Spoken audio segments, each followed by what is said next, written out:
Welcome, everybody, to this special Action for Happiness event on reducing stress. And I'm absolutely delighted that we're joined this evening by Jon Kabat-Zinn. Jon, it's lovely to see you and have you with us this evening. Thanks, Mark. It's wonderful to be here. I'll just, before we start our conversation, which I'm really looking forward to, I'll just take a moment to welcome everyone. I can already see nearly 4,000 people have joined us live for this webinar. So thank you as always for being here. Thank you for all the lovely welcomes. And it's great to see people from all around the world joining us. So in a moment, Jon and I will have a conversation on this theme of reducing stress and indeed so much more that Jon has to share with us. And we're looking forward to having your questions. So once we've had about half an hour of a conversation, we'll be turning to your questions. And although we won't have a chance to answer all of them, I'm sure Jon's looking forward to picking up on lots of the things you'll be raising. We're also going to have the chat function involved as we always do in these events, and we love the community engagement. But actually, because of the theme of this evening and our focus on mindfulness and being sort of present and in the moment, we're also going to ask that when Jon's speaking and answering questions, we actually sort of calm down a bit on the chat and really focus and pay attention to what's being said. And when we do practice some mindfulness together, we're actually going to turn the chat off this evening so we can all really be present and meditate together as a global community. So welcome everyone. And Jon, wanted to get straight into this really. It's so nice to connect with you again, but we meet in crazy times in our world, so much challenge and uncertainty and so many people going through so much. How are you doing right now in these challenging times? The answer to that question is as well as possible under the circumstances. Well, I'm glad to hear that. It's a very, very crazy and dangerous time. And of course, people are dying at an unbelievable rate, well above, in a non-pandemic era. And in our country, in my country, it's really a catastrophe that that is not receiving the kind of leadership so far that it's really needed. And so, a lot of unnecessary death and suffering, which is really causing enormous amounts of stress that nobody would have even believed possible in my country.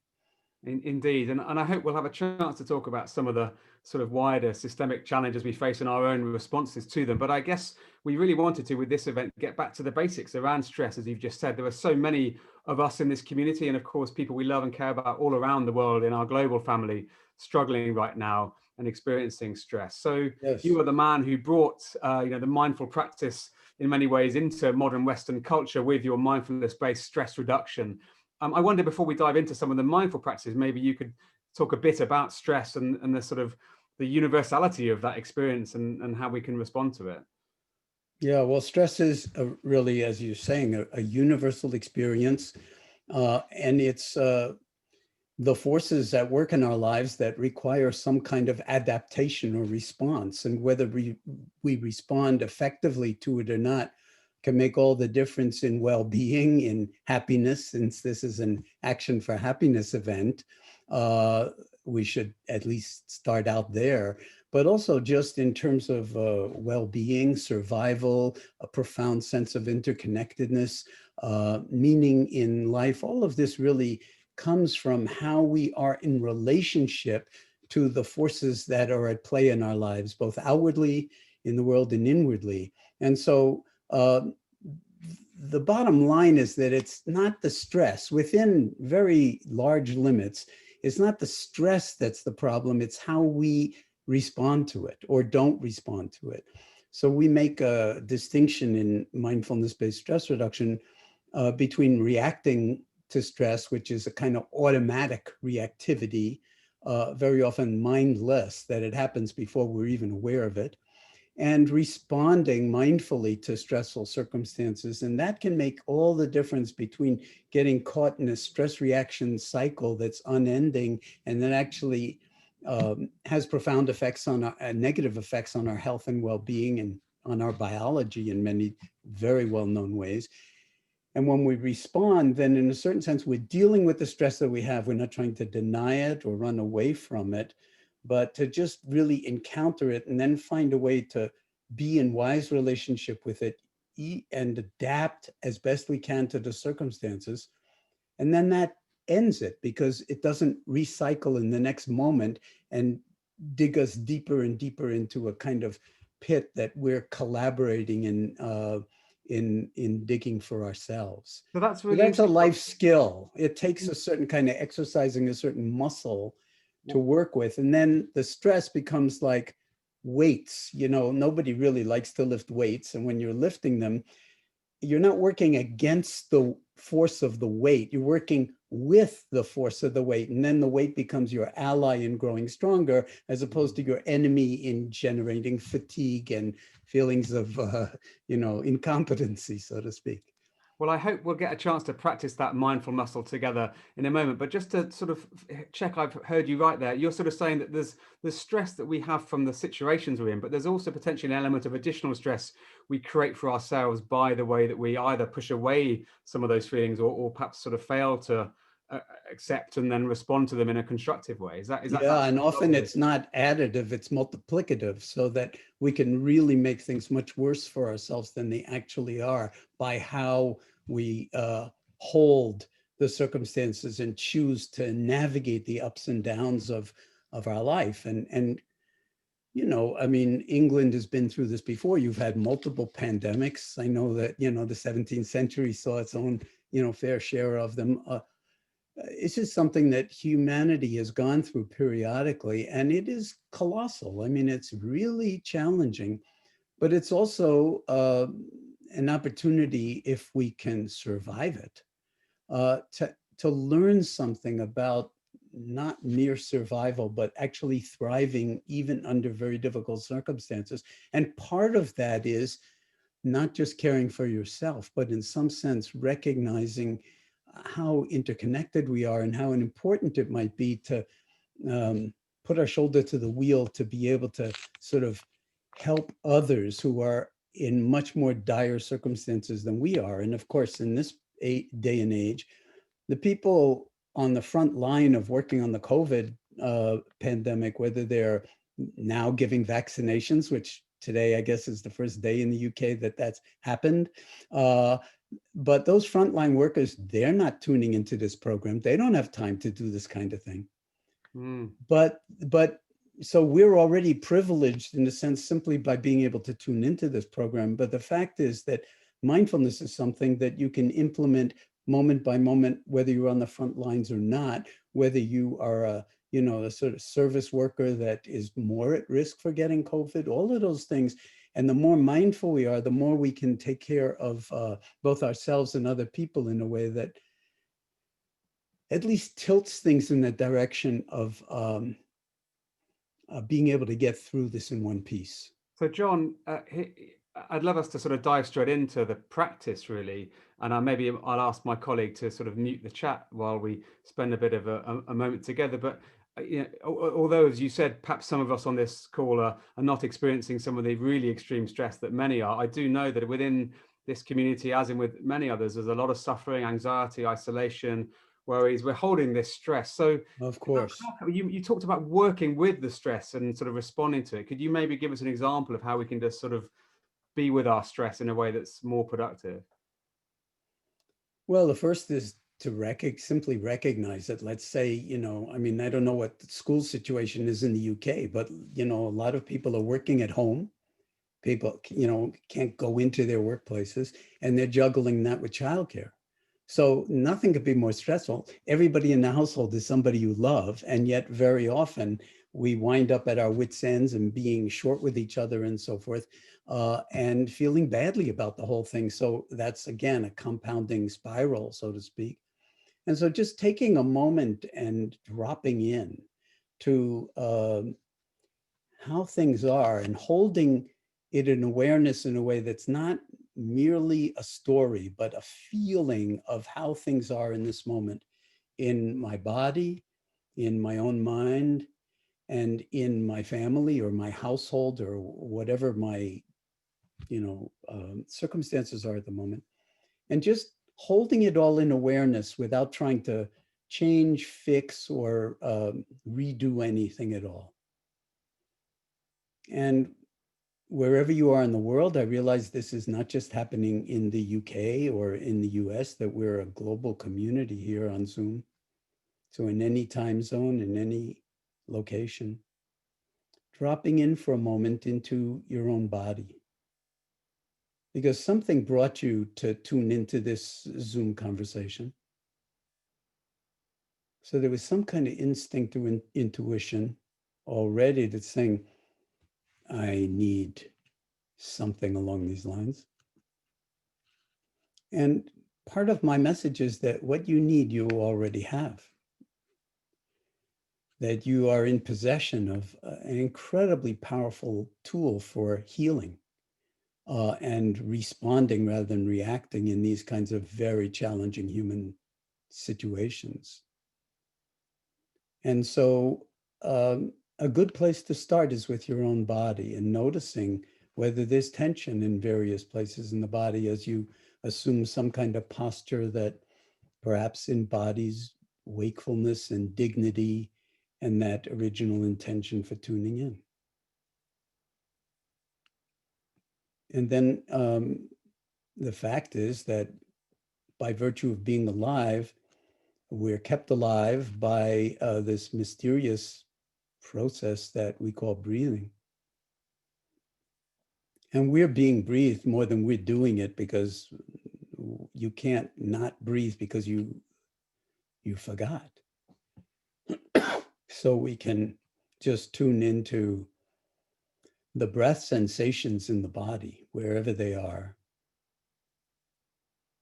and how the body is interacting with the movement of the breath flowing in and out of the body, both at the nostrils and in the chest, and perhaps even down in the belly.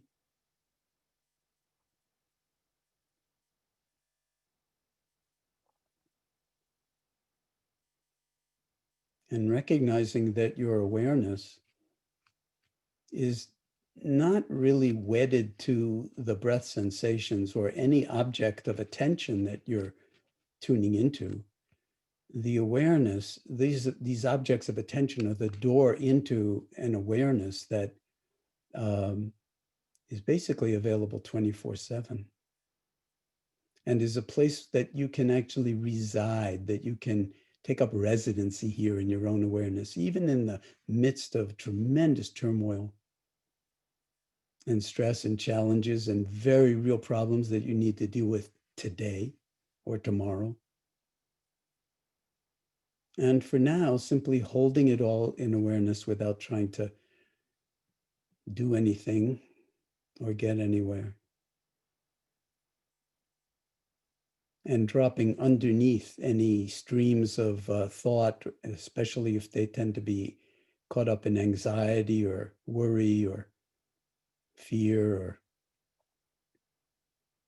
prognosticating about tomorrow or the future or caught up in the past.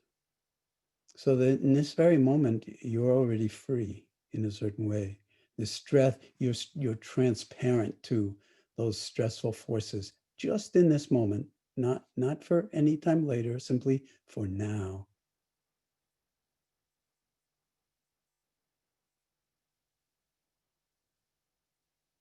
And we simply rest here.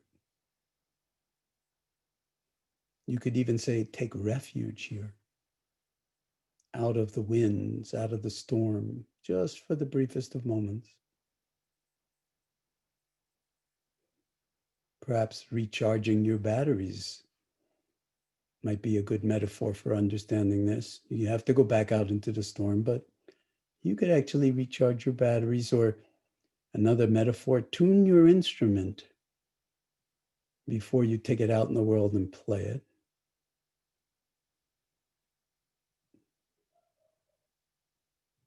And the more we see our minds getting caught up in our thoughts and reacting to our anxious thoughts in these moments of stillness, which they will do, the more we can liberate ourselves from that simply in the seeing of it. And then that is the responding to the stressful event or thought or emotion right in this moment. And it requires an enormous, or it actually makes available an enormous reservoir of kindness and compassion for yourself. The very act of taking your seat and dropping into the present moment and into your breath is a radical act of sanity and compassion, and I would say even love, in the largest and most beautiful and deepest sense of the word love, both for yourself and for the world. And then you can bring this awareness, because it's portable, into every aspect of your life, all back into the storm, back into the stresses, and then everything may be different, because how you see, how you feel, how you respond rather than react is really a moment-to-moment adventure in how to navigate the unwanted, the difficult, the challenging, in the only moment any of us ever have, which is this one. So whether you're in your home and something's come up in the family, or whether you're at work or you're on the front lines, or whatever it is that you're doing, can you actually be fully present with it? And then see that you have a range of different options when you get out of the, or out from under the narrative that is continually running that reactive scenario of unhappiness or anger or despair or whatever it is. And those are just waves on the ocean. You're the ocean. You have a lot more options for how you hold the whole thing, both in the doing and, more importantly, in the being. And then when we let the doing come out of this silence, out of this stillness, out of this wakefulness, out of this domain of being, it's a radically different doing, whether it's relating to your spouse, your partner, or your work, or your child, or your grandchild, or your parent, or the full catastrophe of how the human condition is emerging as we move more and more into the pandemic, even though help is, on the way in the form of these vaccines. We're facing a hugely difficult next few months. And it's really an occasion to tune your mind in a certain way and tune your body so that we don't lose our minds when we actually need them on board the most. And it makes a critical difference if we can navigate in this way. So although I've had my eyes closed and I've been talking for a long time, the invitation in these meditation practices to drop underneath my voice and where and what I'm actually saying into where the voice is actually pointing inwardly to yourself. And then realizing that, like, I didn't ring any bells to start this meditation. I'm not going to ring any bells to end it, because there is really no end to this meditation practice. It's moment by moment by moment. It's none other than life itself, if you're willing to show up in awareness for it. And at the same time, let's keep in mind that we're not trying to create some kind of ideal. This is seriously messy. The mind is seriously messy. Our reactions can sometimes be frighteningly ugly or horrific and astonishing to ourselves even, never mind to people we know and love. And it's very important for us to give ourselves permission to not be ultra judgmental and self-condemning in this particular moment in time, but to cut ourselves as much slack as possible and realize how resourceful human beings are, even under very, very difficult circumstances, and trust that you're one of those human beings, no matter what your narrative is about your own limitations. And this practice is very much like exercising that muscle of mindfulness, that the more you work with the resistance and the challenges and the messiness and the difficulty, whether it's cognitive or emotional or somatic or social, whether it's at work or whether it's at home, the more the world and your body and well-being respond to that commitment to orient yourself in that particular way, just like you would orient a sail. If you were a sailor of a sailboat, you need to orient the sail in just a particular way so that you make maximal use of a potentially hugely destructive force, the wind.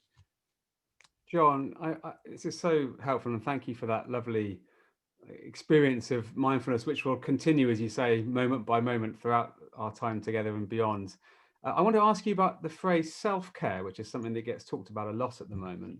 I mean, it's been lovely actually to see the amount of talk about mental health and our sort of emotional state during these difficult times. There seems to be a lot more public awareness of this importance. But self-care sometimes is a term that's rather loaded around sort of individualism and sort of pampering and looking after just yourself. And of course, you've just taken us through a very practical act of self-care. But do you feel that that self-care is a selfish act, or do you think, as you were sort of hinting at there, that perhaps there are some ripples around the way in which it affects others, and in fact, in some ways, we can't help others unless we start with that inner focus? Yeah, and hopefully more than ripples, because, in a very real way, when you start to investigate what we even mean by self, all of a sudden it evaporates. Are you your name? Are you your age? Are you your gender? Are you what you know? Are you what people don't know you don't know? Are you what you don't know you don't know? And you see, we construct narratives about who we are that are way too small for the miraculous mystery of what it means to be a human embodied in, at this moment, across a life trajectory, which is in a pandemic more and more uncertain, especially if you have pre-existing conditions or your particular age groups or anything like that. So all we know is that we're alive now. We don't know how long we'll be alive. None of us do.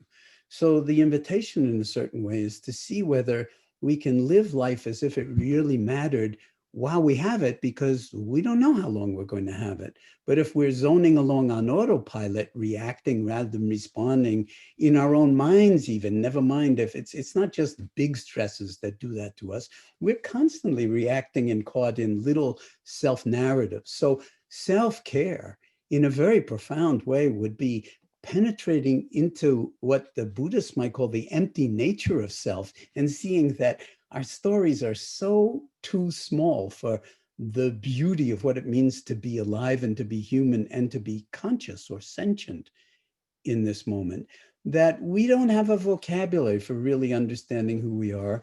But one thing we know is that we're deeply interconnected with each other, and that humans do not do well by ourselves, completely isolated.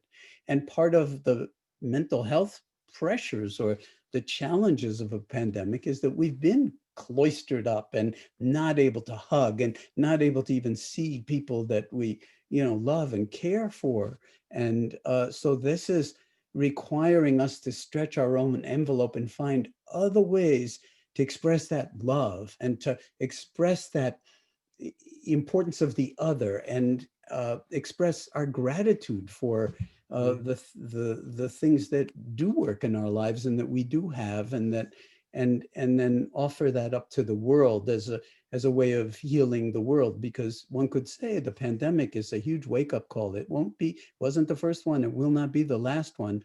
If we don't wake up to certain elements, and I know Action for Happiness points to this a lot, if as a species, as humanity, we do not wake up on this planet to the ways in which we are kind of, you could say, the autoimmune disease of the planet, we're more dangerous than COVID to our own health and well-being. We need to wake up and actually realize what it would mean for us to heal the world, for us to take care of all beings, the whole interconnected planetary cycles. And so self-care, I'm thinking of Greta Thunberg, and, sort of saying that the older generations have robbed her generation of a future. Well, what would self-care be on a planetary level? What would it be at the level of the UK? What would it be at the level of Europe? But we need to sort of trust that humans are capable of this kind of transformation. And I know the Parliament in the UK has a kind of now multi-year history of cultivating mindfulness, and an all-party parliamentary initiative on mindfulness this is no joke. I mean, mindfulness, heartfulness, whatever you want to call it, this is not some kind of dime store, airy, fairy, flaky thing that you bring into your life when everything else is working perfectly. This is like the be-all and end-all of whether the human species is going to actually make it. I see it in those kinds of terms. And the pandemic at the moment is kind of like a prelude or just a kind of horrific as it is, a kind of glimpse into the challenges that we face as a human species if we don't take care of what's most important to take care of. And that, of course, is all of us, not just me, myself. Mm.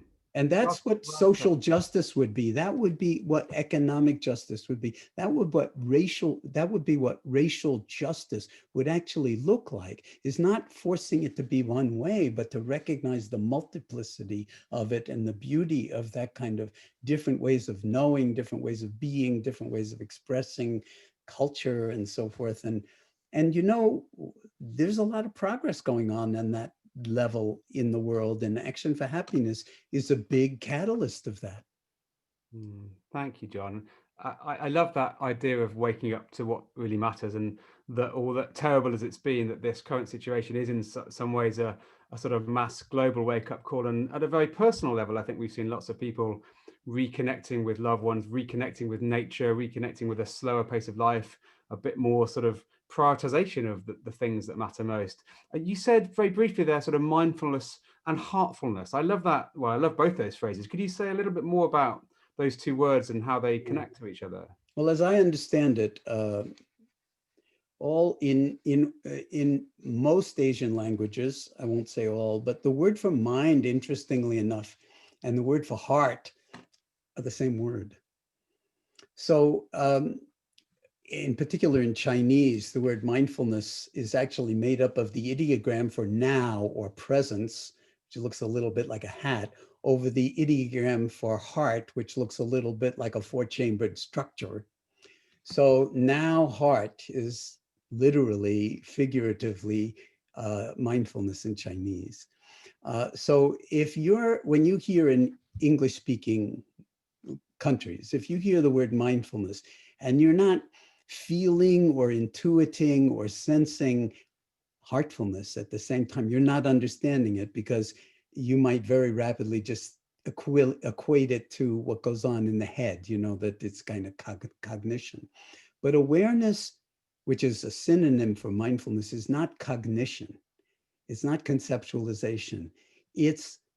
So it's not metacognition either. We're talking about awareness as its own separate human intelligence, equal to, if not surpassing, thought, because your awareness can hold any thought, any emotion, no matter how big, no matter how profound, you can be aware of it or not.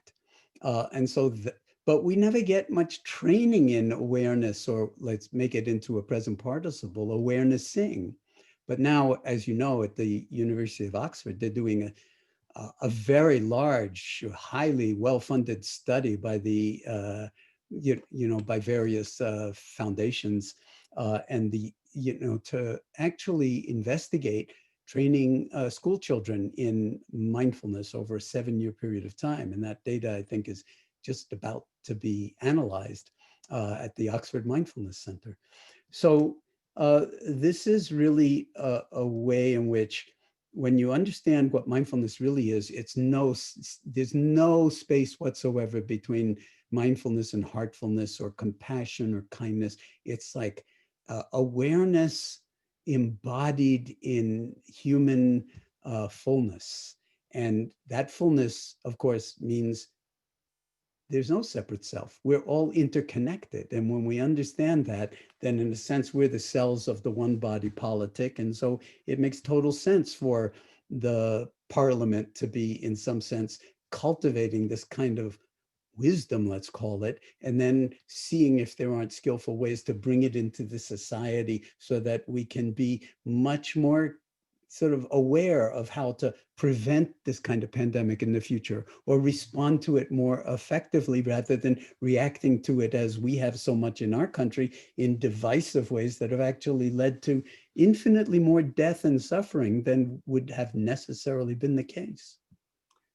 So I think for each of us, especially when we take a moment like this to pause and reflect, we feel that we'd like to be more present in our own lives. We feel that we'd like to be more present in our relationships to others. We feel like we'd like to be able to engage more with many of these societal issues you've already touched on, whether it's climate change or racial injustice, that we want to engage with those. But you used that phrase earlier about autopilot. So many of us are stuck in a sort of unconscious way of living. And I think especially when we're feeling under stress and we've got to get the family situation resolved, get the work worry sorted out, get the health concern primary focus, that we, especially in that sort of fight or flight response, we tend to sort of narrow our vision and That's true. That's go very back true. into the automatic response. So how is it possible, maybe especially for someone in this audience who perhaps doesn't have a mindfulness practice that they is already built into their life, how can we begin to wake up more and be less on autopilot, especially in these difficult times? Well, you don't have to have a mindfulness practice. Everybody, as far as I know, has the capacity for awareness. And it's the least recognized but most powerful aspect of our being human. So you throw the word meditation out. I think it, can often cause a lot of problems that unnecessarily. Just think of it as, are you here or are you not here? And are you 100% here or are you like 40% here? As we like to say sometimes in the US, like a pop quiz. Is it better to have 20% of your marbles, 40% of your marbles, 60% of your marbles, or 100% of your marbles present when the proverbial stuff hits the proverbial fan?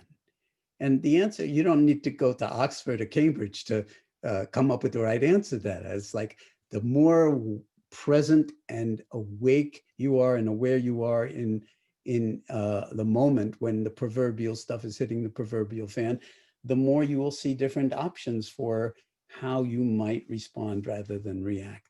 So this is something that really has kind of a universal capacity.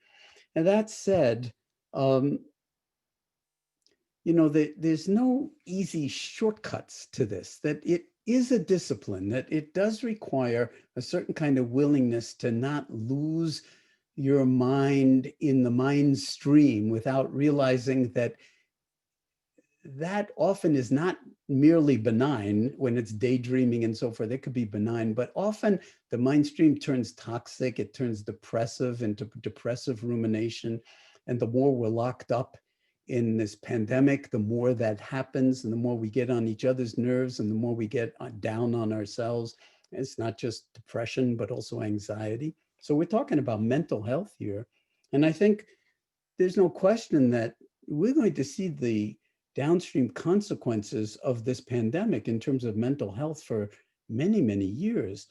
But there's no like magical treatment to make it better. But when you're willing to meet it yourself and take responsibility for who you really, really, really are, and not just the narrative of how incompetent or how incapable or how unloved or how whatever's wrong with you is part of your narrative.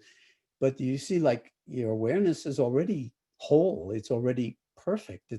It can't even be improved upon, and you already have it. It's not something you have to get.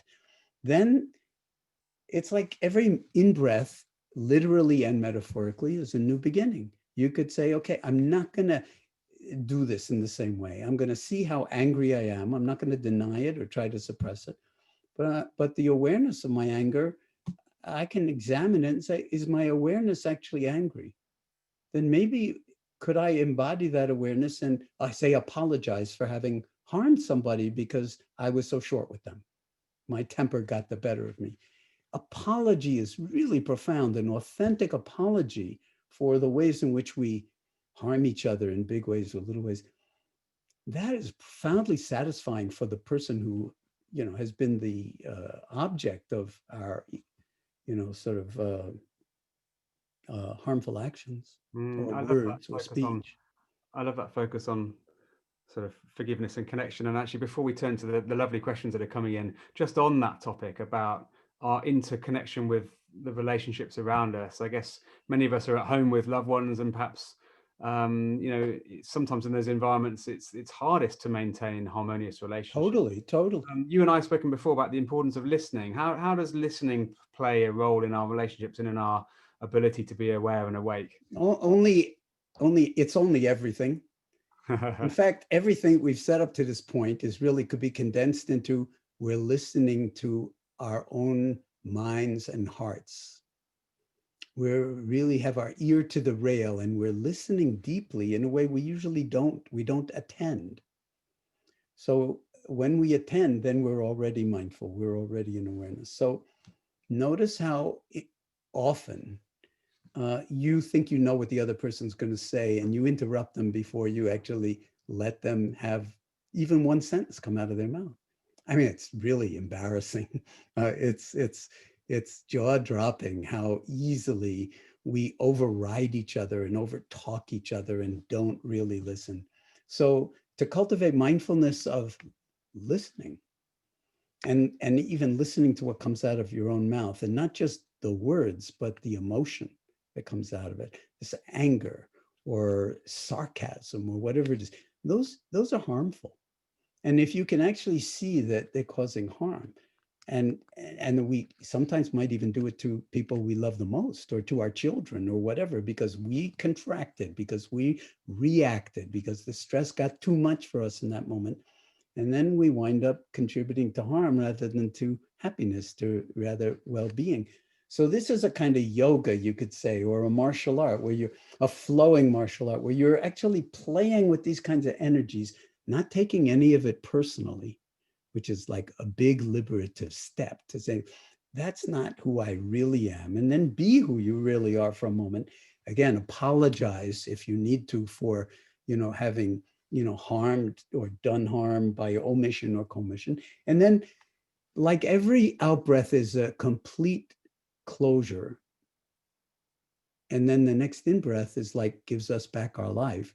So every in breath, a new beginning, every out breath, a complete letting go. Why can't we do that right through the day and then let this breathe in the stress and breathe it out and catch that moment where we could react.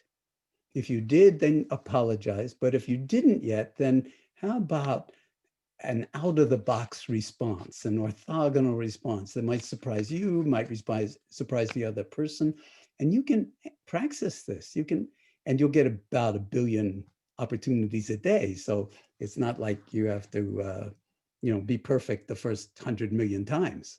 Jon, just get better with practice. Thank you. I'm going to come to some of these great questions we've had. And the first one is from Jason, and it relates to, I think, something that's on lots of our minds at the moment about the kind of divisiveness in society, whether it's in our politics or in our interpersonal relationships. And he's just asked, do you have any practical suggestions for using mindfulness skills successfully to navigate sort of interpersonal conflict and politics, for example, in the workplace, but just, I guess, when we're not seeing eye to eye with the people around us?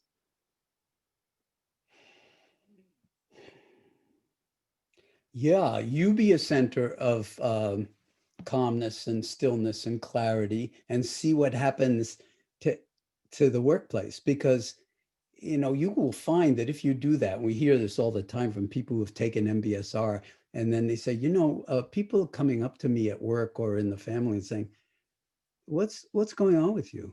Is there something different going on with you? You don't seem to be so revved up or so on edge or so in attack mode as you used to be. Say, well, I don't know, maybe it's this meditation that I'm doing or something like that. But people often don't recognize that they get more stability, they get more calmness, they get more perspective. And so they're not so reactive at work. And then people can feel it. And they don't know what it is, but they're curious because, the COVID's not the only infectious energy on the planet. Wakefulness, happiness, kindness, compassion, heartfulness, mindfulness, they are also infectious, because when you are in the presence of somebody who's really present and who sees you, and you feel that they're seeing you, not some narrative about you, there's no greater gift on the planet. And it's not particular. It's not like oh, then you have to make a big story about like how, somebody in authority saw me and recognized me, because then you're pumping it up and inflating it. But whenever, say, you see a child and really see that child and not your ideas about that child or even the child's name, not only does the child benefit from that, and you never have to say anything about it, but you're benefiting from the blessing of the relationship with child energy. So that's true for all of us under virtually all circumstances. And the more, again, you exercise the muscle, the more you'll be able to take it into more challenging circumstances that are really stressful, that are really scary, that are life and death.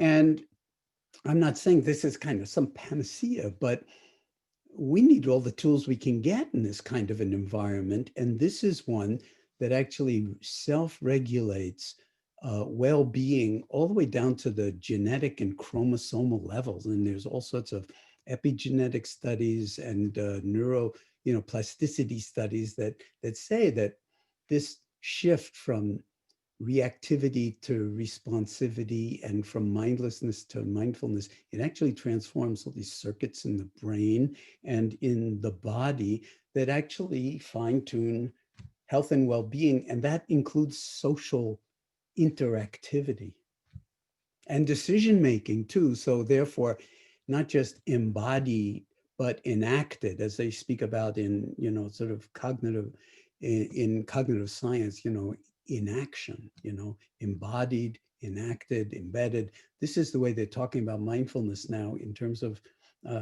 cognitive neuroscience. You're muted, Mark.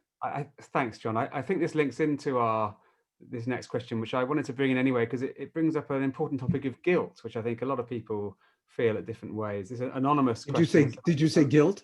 Guilt, yeah. This question has said, I'm not coping well at the moment, and I feel really guilty that I'm not, and that I should be able to, especially because there are others in a worse situation than me, and I can't help them. And how can we deal constructively with that rather difficult emotion? Well, the first thing would be to not should on yourself. That guilt is really a very unnecessary and toxic emotion. If there's regret, again, as I was suggesting, if there's regret for something that you really did that either by omission or commission didn't come through or transgressed, recognize it, apologize for it, and then investigate, is my awareness of that action, even if I did the action, is my awareness of that action guilty? And the fact is, of course it's not. It happened. You may need to take responsibility for it, but you're much bigger than that. So that's what I mean when I say that we're bigger than our narratives. But the more we actually own what we regret, learn from it, then we won't have like sort of a pile of refuse piling up behind us as we continue to navigate the situation in ways that causes more harm than good. If we decide to actually orient our lives so that at least we'll do no harm, as in the Hippocratic Oath, first do no harm. That's really hard to do without mindfulness, because how would you even know if you're causing harm unless you're tuned in to the downstream consequences of your words or the look on somebody else's face or whatever it is? So guilt is just like driving your car with the emergency brake on. You do not need that. Learn from whatever is lingering there. Realize that a lot of it is just thinking, and you're probably compounding it and making it worse than it is. Apologize to, if it's at all possible, for anything that you've done, and then let this breath be a new beginning and learn from it. And that's part of the meditation practice. This is not cognitive therapy. This is just pure meditation. John, on the subject of cognitive therapy, that does lead beautifully to this next question from Jen, who says, I work as a CBT therapist in primary care mental health. It's been a very hard time for us working in mental health, attempting to help others who are struggling in the pandemic.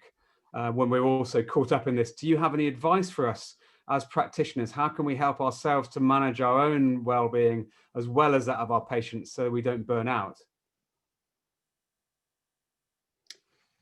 There's no facile answer to this. This is a huge question, and I really want to bow to you and honor your giving voice to it. If you're in the midst of a huge amount of toxicity and you're aware of that, and you're trying to use your own being as an instrument to connect with another person whose suffering is greater than your own, yes, there are major risks that some of that suffering will accrete to you, some of that pain and suffering will accrete to you.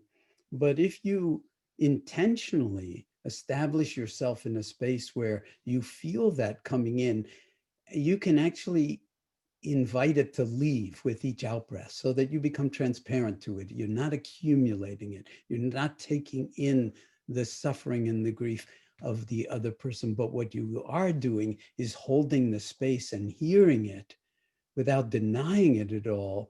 But when you have 6 or 7 or 20 people that you're going to be seeing in a day, I mean, you have to be able to come home at the end of the day with some modicum of energy left. The only way to do that, moment by moment, allow yourself to be fully present, fully transparent, but not caught in the emotional turmoil yourself, but the empathy and the compassion that you give to, that you afford to another by virtue of your being, can hold that space in a way that doesn't suffer from what is wrongly called compassion fatigue.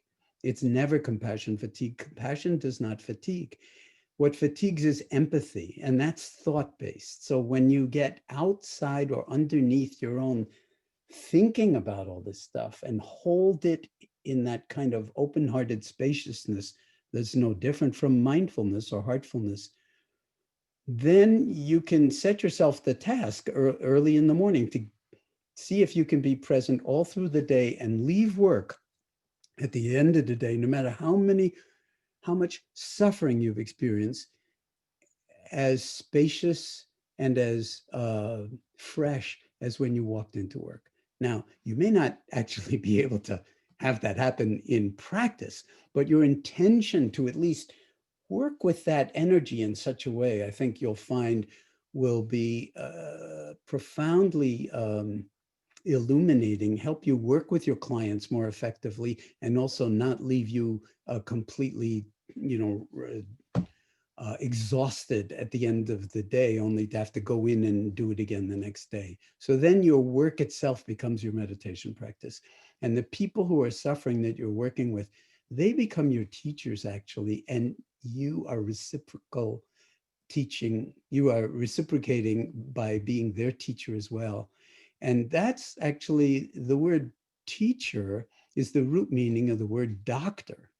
So the people who are on the front lines as physicians, as doctors, a large part of what you can do for people is what you teach them through your being, your relationality with them under these horrifically stressful conditions. Am I saying it's easy? No. Let's be clear. This is only the hardest work in the world for us human beings to even string 2 moments of mindfulness and heartfulness together. But the discipline of it is an investment that pays off instantly, but also compounds across a lifespan. Jon, it's a beautiful answer, and I'd like to join you in offering great gratitude on behalf of all of us to Jen and others who are working on the front line and dealing with both the physical and mental health challenges that have come up. Absolutely. Deep bow to all of you out there who are engaging on that and not on that level. And how nice that you were able in real time to actually connect with us this evening. Indeed. I'm going to ask a question from Grant, which I think only needs a relatively short answer, because I know you've said a bit about this already, but it's such an important point. Could you just say a bit more about the difference between responding and reacting? That's what Grant's asked. Yeah.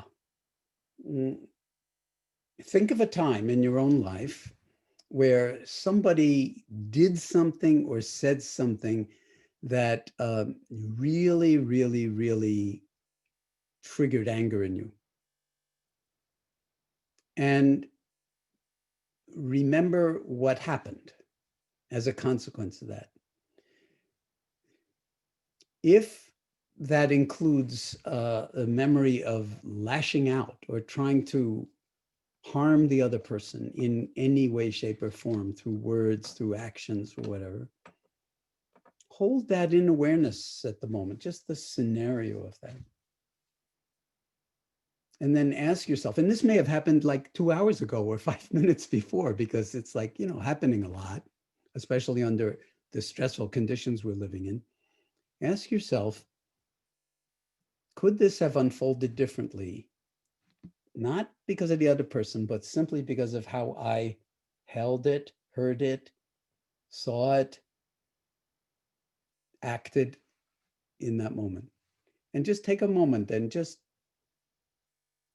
you don't have to build a big scenario, but was there any way in which you could have responded with greater wisdom, with greater equanimity, with greater clarity? And my guess is that something will arise in your mind that says, yes, that was possible. Okay, well, that won't be the last time you get angry or react to a particular kind of outward circumstance. The next time it happens, maybe a light bulb will go off in that moment and say, oh yeah, this is the homework that I got from that program on Action for Happiness. This is a perfect moment. Okay, now, how much time do I have between my instantaneous impulse to react and something that could actually nuance it in more of a form of response? And just investigate. And don't take it personally, but and again, we'll get lots and lots of opportunities for it, but that's what I mean by exercising the muscle. And then everybody who pisses you off, if you don't mind my saying it that way, or every situation that brings up grief and fear and loneliness or whatever it is, that becomes your ally in reshaping your own constellation of intelligences to respond rather than react. And there's no one right way to do it. That's why I'm not giving you a formula. Every one of us in every moment has to and is profoundly capable of finding our own ways to do this. And then life really becomes the meditation teacher. And the people who are, or the circumstances that are, problematic, we need to honor them as, in some sense, exactly the prescription and dosage that we need at the moment to grow ourselves into well-being and some potential for both wisdom and compassion enacted and embodied in the world, not merely for ourselves. Jon, that's a lovely example of how to respond to a situation that may trigger a difficult response and anger or frustration, whatever. And I can already see, as I wind back through my own evening interactions with my family and co-workers, many opportunities I had where I could have responded rather than reacting. Yeah. But I'd like to just end with a question that is a little bit more inward looking rather than about a situation, perhaps our own internal narrative. And Christella's asked, have you got any tips on controlling excessive brain chatter or overthinking, where in fact the situation is almost our own creation rather than a situation we may be in physically? Well, that's a wonderful question, and thank you for asking it. As soon as you sit down to meditate, whatever tradition you're meditating in or whatever you mean by the word meditation, the first thing you realize when you start to cultivate mindfulness is how mindless we are. And that there's this stream of chatter going on in the mind. It's thinking virtually constantly. It loves the future. It gets lost in the future narratives. It loves the past. What's wrong with the, who did what to whom, who's to blame, all of that stuff. We're all wired up that way. The consequence of that is that the present moment, which is the only one in which we're ever really alive and could ever make a decision to tilt towards response rather than reaction, or tilt towards love rather than anger or fear, that present moment tends to get hugely squeezed. So the tip would be, every time you notice that the mind goes off, who's noticing that? Who is that? What is that awareness that you know that your mind was supposed to be here, but it's there. So is that awareness actually here or there? And you can begin to investigate this for yourself and then discover that it's possible to actually reset your default mode, so to speak, so that wakefulness or embodied awareness becomes the place where you reside. That's your abode, that's your residence. And then the mind goes off here, the mind goes off there, and you don't take it personally. And you begin to realize this is just like the ocean. At the surface, it waves. The mind is like the ocean. At the surface, it waves. Good, bad, ugly, all these thoughts, fears, everything else. Down below 20 or 30 fathoms, gentle undulations. It's the same with awareness. And if you can come from the gentle undulations, then you can really make a contribution in the world that reduces your own stress, yes, but it actually reduces the stress in the world enormously.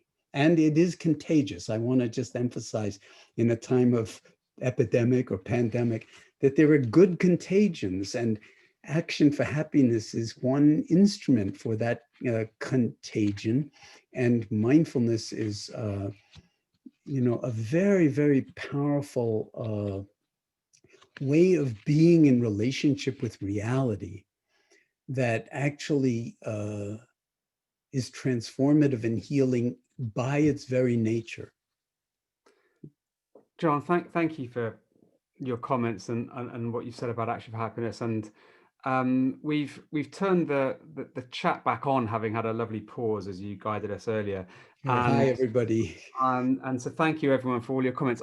As you know, we're really focused on action, and I feel moved just to ask our audience to share a response to a question that's been coming up for me while listening to you, which is about this idea of responding rather than reacting. I'd like to invite the audience to perhaps share something that you'd like to do to respond to something that's going on for you right now, whether that's in your own life and your own self-care, whether that's in a relationship, whether that's in a response to the difficult situation. So as we begin to wrap up this session, and I will come back to you for some final words in a moment, Jon, but I would love to hear people in the chat sharing ways in which you're responding to what's going on for you right now. So take a breath. What am I saying here? Reach out to other people, restart my mindfulness, be kind, going outside. I saw humor being one. Yeah, living with more gratitude, exercise, swimming in the ocean, pausing, resting, having a daily diary, being in woodland, tuning into nature, deeply and mindfully listening, apologizing to my wife, volunteering, just living minute by minute, a bubble bath and glass of wine, hugs, walking, watching the birds, playing music. So I won't read them all out, Jon, but what a lovely sense of real human reaction to the idea of responding to life as it emerges. And it's just a reflection, and I guess we can leave it at this, because of course this topic we could go on with forever. I really want to emphasize that we really all, being human, are endowed with remarkable levels of genius in a lot of different dimensions. And so it's good to actually recognize that who you think you are is the tiniest little fragment of who you actually are, what your true nature as you are.